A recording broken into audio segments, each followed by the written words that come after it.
I'd like to talk today about Roots, The Next Generations. Roots, The Next Generations is a 1979 TV miniseries, which actually is a sequel to another TV miniseries, which is Roots from 1977. And Roots, the 1977 TV miniseries, is based off of the novel Roots by Alex Haley. Now, the purpose of this video is not to talk about the novel, and it's not to talk about the original 1977 TV miniseries, but I'm going to talk about both of them briefly in order to set up the 1979 sequel, Roots, The Next Generations. And I'm going to try my best to get through this as quickly as possible because I want the majority of this video to focus on the Roots, The Next Generations. So, the novel. I've actually never read the novel. The copy I'm holding up here is borrowed from my parents' library. It was a bestseller when it came out in 1976 and was one of those books of the time that I guess everybody was reading at the time, hence why my parents have a copy. I don't know. Should I read it? I probably should read it, shouldn't I? It's just that I tend to be a slow reader, and like most of us here on BookTube, I've got a huge TBR of all these unread books on my shelf, all these unread books I want to get to read, and so this is competing for space on my TBR. Interestingly enough, I've heard this book mentioned recently on BookTube by people who were somewhat panning it, saying, actually, it doesn't really hold up that well nowadays. So, if anyone out there has read it, let me know in the comments what you think of this book. Is it worth reading? Does it still hold up nowadays? Etc. But the concept behind this book, it was written by Alex Haley, who was, prior to this book, famous for co-writing the autobiography of Malcolm X. So Malcolm X granted him a series of interviews, and then Alex Haley typed up the autobiography. Kind of like ghostwriting the autobiography, except I think he had full credit on the on the book jacket. But yes, so Alex Haley, famous for co-writing the autobiography of Malcolm X. His next big project was Roots, in which he traced his family genealogy all the way back to Kunta Kinte, the first slave who came over on the slaver ship, and traced his family genealogy through the generations of slaves, through the generations of freed blacks, all the way up to himself, and wrote a novel chronicling their lives, so kind of like historical fiction, a novelization of his family's history. If you go to Wikipedia, you can see that there is some debate or criticism about the accuracy of this book. It may be more fiction than history, but nonetheless, it's, let's say, a fictional account, possibly a fictional account about Alex Haley's family's journey from slavery into freedom. It was then filmed as a TV miniseries in 1977 as Roots, which did phenomenally well at the time, massive numbers. I think I was watching a YouTube video that said 85% of TV viewing households watched at least some of that miniseries. It did better numbers than the Super Bowl. I mean, it was just, the ratings were astounding for it.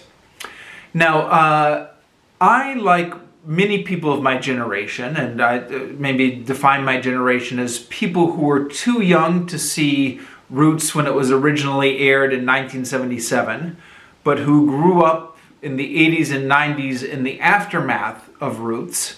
I saw it in school, which I think is typical of a lot of my generation. My 5th grade teacher for our unit on African American history showed us portions of the parts with Kunta Kinte, his story.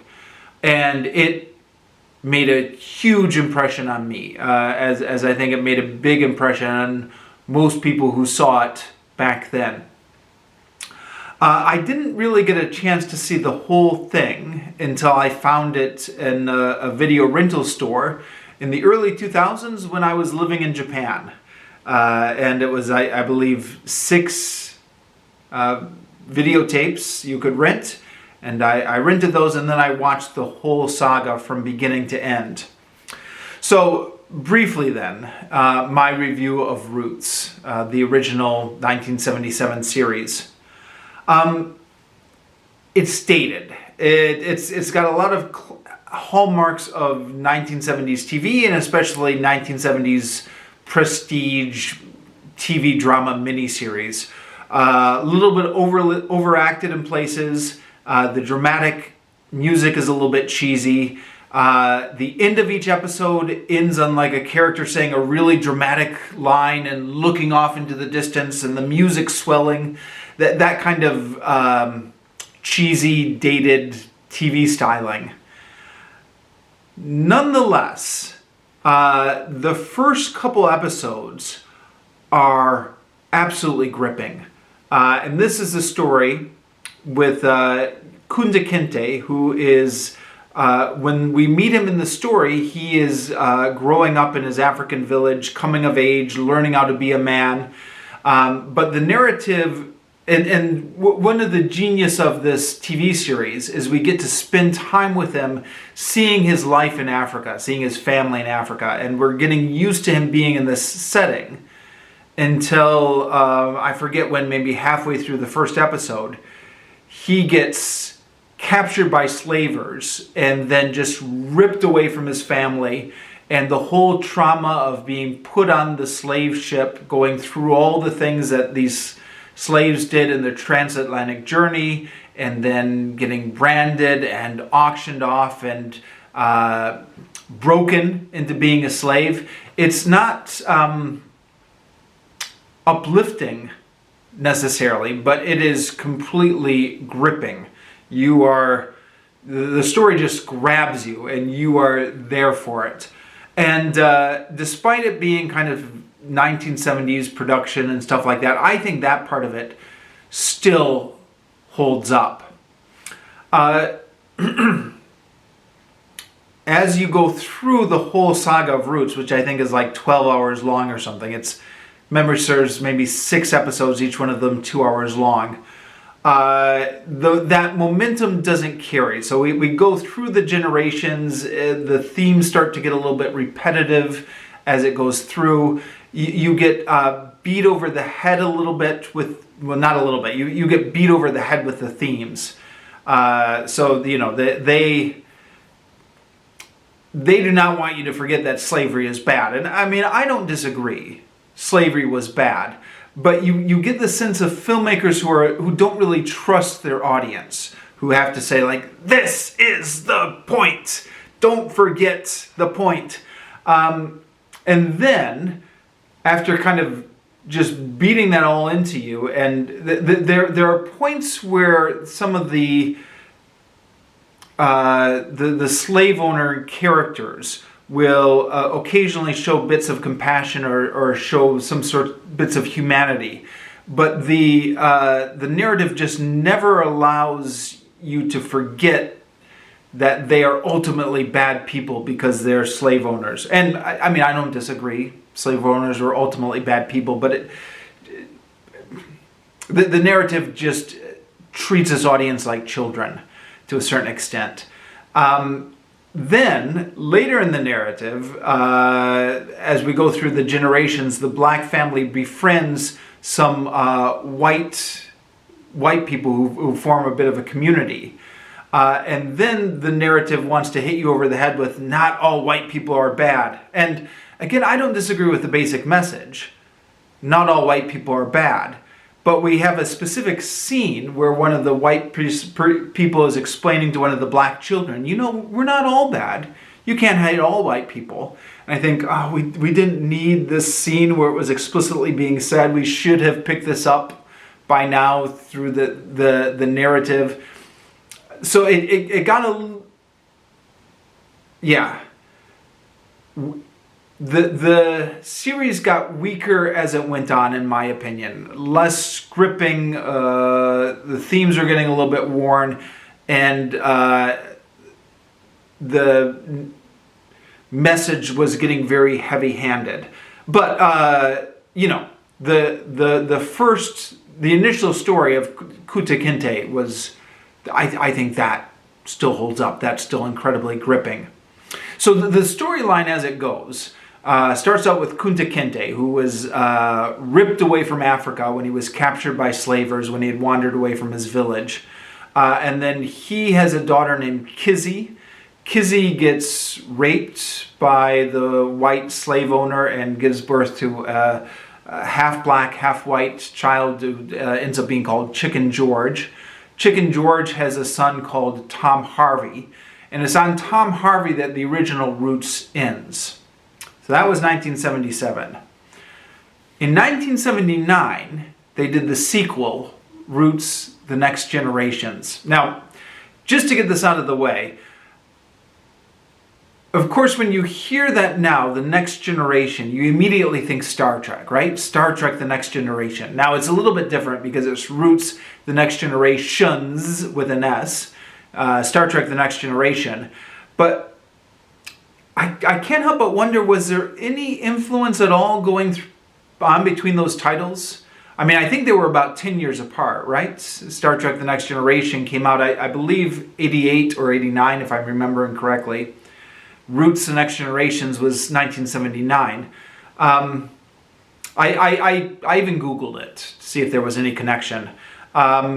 I couldn't find anything. What I could find about people talking about was there is a Star Trek connection with Roots. So in the original Roots, Kunta Kinte was played by LeVar Burton, who went on to be Geordi LaForge in Star Trek. And there was also another sequel to Roots, Roots the Gift, which was like a Christmas special, which I also saw once. Again, I rented it from a video store when I was in Japan. We'll talk about that another day. We don't have time to get into Roots the Gift. But Roots the Gift had like 4 different Star Trek people in it. It had Captain Janeway, it had LeVar Burton, who was reprising his role. I think it had the guy who played Tuvok, and there was like one other person connected, I think. So there's a strange coincidental connection between Roots the Gift and the Star Trek franchise, just shared a number of actors. Okay, where was I? Roots, The Next Generations. This was a sequel that came out in 1979. I never saw this growing up, and possibly because, according to Wikipedia, it wasn't released on DVDs or cassettes, I think, until the early 2000s. So if you were growing up in the 80s and 90s and you didn't originally see it when it was broadcast in 1979, maybe you just never heard about it. I take that back. I did hear about it briefly. There was a Zippy the Pinhead cartoon, which was making fun of Roots Next Generations and implying that it was just kind of an exploitive cash grab off of the Roots franchise, or that, you know, the idea of milking a franchise until it's dead was Roots the Next Generations. That was the satire of it, which is interesting. It indicates that that's it's a complaint you often hear nowadays. It's a reminder that that's not a new complaint. People were complaining about that a long time, but that's the image I had of it. So I first had access to Roots the Next Generations when I was living in Cambodia. And as I've mentioned on this channel a few times before, I saw a lot of TV series living in Cambodia because they were selling cheap DVDs to the tourists there because copyright law is not respected in Cambodia. So I saw it being sold in one of the DVD stores, and I thought, yeah, I'll pick it up, and I watched it. And it's also, as of this filming, available on YouTube. I don't think it'll last long. You know how YouTube works. Somebody posts something, it gets deleted for copyright. Some other guy will post it. It's a bit of a game of whack-a-mole. I'll link to the copy I watched in the description down below. You can check and see if it's still up. There are 7 episodes, but I'll just link to the first episode. So, yeah, there are 7 episodes. According to Wikipedia, it was 14 hours of television. I'm assuming that must be including the commercials, because each individual episode is about 140 minutes long. Roots: The Next Generation continues the story of the family exactly where the original Roots left off. So we start off with Tom Harvey and his father Chicken George, who is still alive, and they get the actors back to reprise their roles. So in many ways it feels like this just flawlessly continues from the original Roots. And it continues what Roots set out to do, which was to just trace this family line all the way to Alex Haley, the present-day person who was writing the story.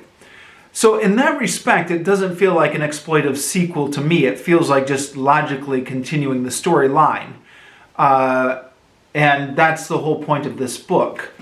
Now, I read on Wikipedia that Roots: The Next Generations is based on the last 6 chapters of this book. So you think, well, 6 chapters, that's ample material to continue the book. In fact, makes you even wonder why they didn't just do that in the original Roots series, right? Like, why did they have Roots in the Roots: The Next Generations? Why didn't they just do it all as Roots the series? Because that's the idea of the book. Except when you look at the book, and again, I haven't read it, but I have skimmed it, certain parts of it. The parts of it that make up the second half of the family story, the part that Roots: The Next Generations covers, is the last 50 pages out of a 680-page book in this edition. So this is the part that was Roots, and this is the part here that is Roots: The Next Generations. So it's just a very thin part of the book. And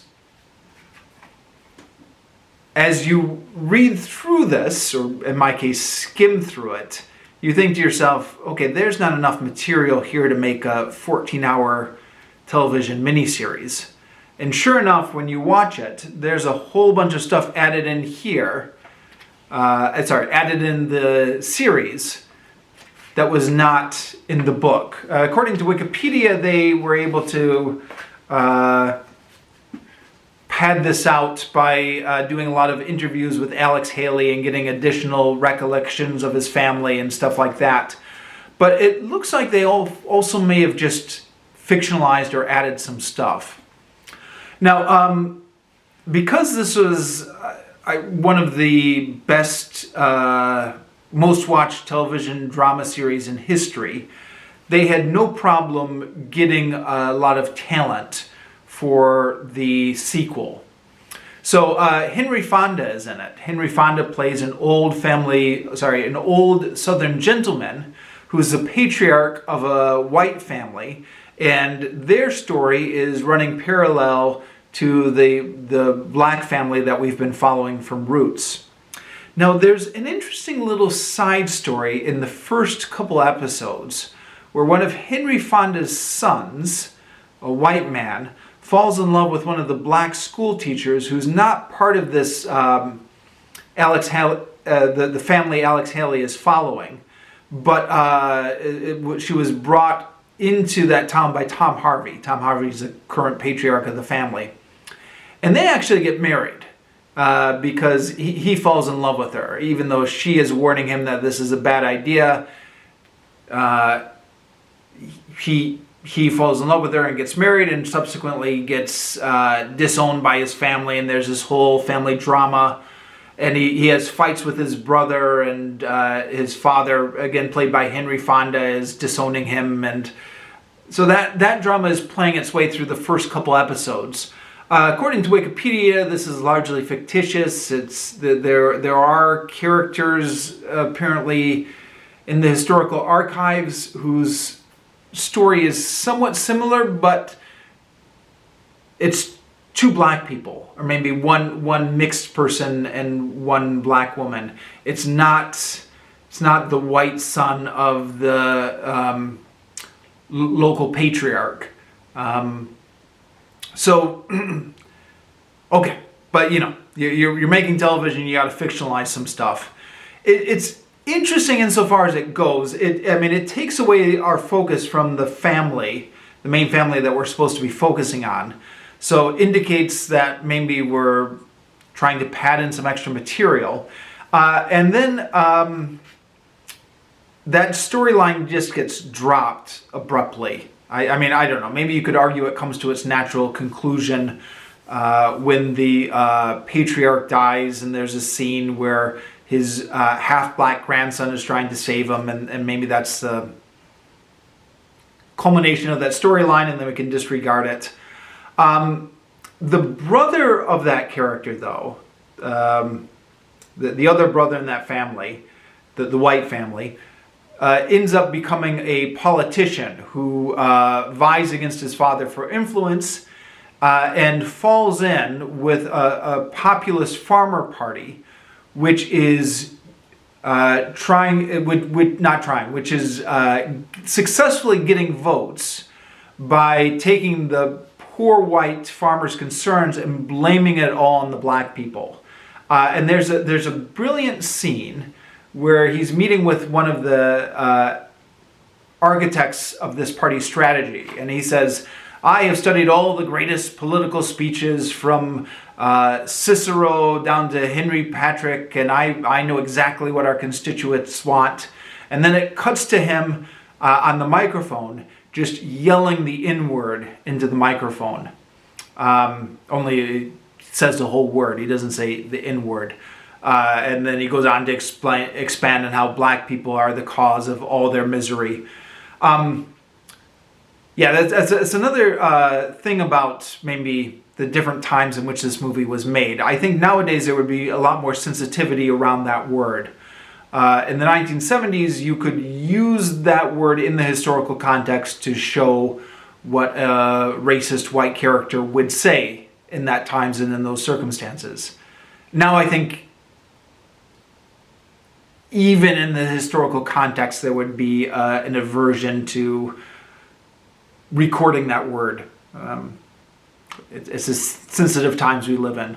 Or am I wrong? I don't know. Maybe I'm misjudging it. Let me know if I'm wrong. Anyways, point I wanted to make by bringing this up is you're watching this and I think to myself, oh, there's a political parallel right there to what's going on today, where instead of saying that the black person is responsible for your problems, now they get up there and they say the immigrant is responsible for all your problems. Parallel that jumped out at me. We'll leave it there. So the Roots to Next Generation then follows this family, and one of the interesting things about Roots to Next Generation is as we follow this family, we follow the family line through two women. So there's Tom Harvey, but then there's his daughter, and then there's her daughter, and this is how the family line goes. But I don't even remember their names because the show is much more interested in what their husbands are doing. So there's Will Palmer, who marries Tom Harvey's daughter, and Will Palmer's runs a lumber business and is advancing the business of the black people. And then his daughter marries Simon Haley, who is Alex Haley's father. And then for a couple episodes, the TV series becomes all about Simon Haley. So it's interesting that the theoretical idea of this series is it's tracing the family line, but once the family line is the women, then it's like, oh, we don't care what the women are doing. Here's what the men were doing. This is what's really important. It's very blatant when you watch it. How abruptly the focus shifts. But that being said, Alexis Haley's father, Simon Haley, does seem to have been an interesting person. He was a son of a sharecropper. He was the first person in his family to get an education. He faced all sorts of obstacles to get the education, but got the education and became a professor at the university. Then he was trying to teach the local farmers how to grow corn. He was trying to teach the local farmers how to grow more effectively in the soil, and was facing all sorts of opposition and racism because of that. So it's an interesting story. Oh, and I completely forgot, we also follow him into World War I. So there's all these battle scenes with World War I. According to Wikipedia, Roots: The Next Generations had an even bigger budget than the original Roots, no doubt because the original Roots had made so much money for the network, or at least gotten very high ratings, which I assume is the same thing. Then the last 2 episodes are actually about Alex Haley. And that pacing surprised me a little bit. I mean, I knew we'd get to Alex Haley eventually. That's where the whole saga is headed. I didn't know we'd need to spend 4 hours on him. Minus commercials. What would it be? I don't know. The last 2 episodes. So the first episode is young Alex Haley. His father wants him to go into the army. Sorry, his father wants him to... Getting all jumbled about here. His father wants him to complete his university education. He ends up going into the Coast Guard instead, involved in World War II. Then he gets out and he's trying to become a writer. And then the final episode, episode 7, they switch actors with Alex Haley to show, I guess, a more middle-aged Alex Haley, which is something that's already been established in the Roots franchise. They did it with the original Kunta Kinte, where they switched actors to distinguish between the young one and the middle-aged one. Anyways, switch actors to James Earl Jones. According to Wikipedia, they did it because James Earl Jones looked like Alex Haley. And if you look at photos of Alex Haley, you can see that there's a resemblance. I'm not sure how famous James Earl Jones was at this point. I think he was becoming moderately famous by 79, right? Star Wars had already come out in 1977, and he was famously the voice of Darth Vader. But speaking of famous people, Marlon Brando is also in the final episode. He plays the Nazi, George Rockwell Lincoln, I believe his name was. Who was a real person that Alex Haley actually interviewed in real life, and they recreated that interview. Apparently, according to Wikipedia, Marlon Brando just called up and said, Just give me a small part in the series, and just volunteered to do it. So the 7th episode is interesting. It details Alexis Haley's relationship with Malcolm X, and follows some of Malcolm X's story and ultimately Malcolm X's assassination. When this came out in 1979, I'm not sure how many other times that story had been put to film of Malcolm X. Of course, nowadays, everyone thinks of the Spike Lee version of Malcolm X, and the Spike Lee version of Malcolm X's assassination, etc. But this predated that by 15 years or something. So it was interesting when it came out, I'm sure. I am just about out of time. My video camera has a limit of 30 minutes before it automatically shuts off on me. So maybe I'll try and wrap things up here. In conclusion, Roots: The Next Generations is completely watchable. It's a little bit cheesy in parts. It's a little bit dated like its predecessor, but it's drama. It's a little bit soap opera-y, but it hooks you in. So just as the original Roots is dated but very watchable, so is Roots: The Next Generations, and I think a worthwhile sequel.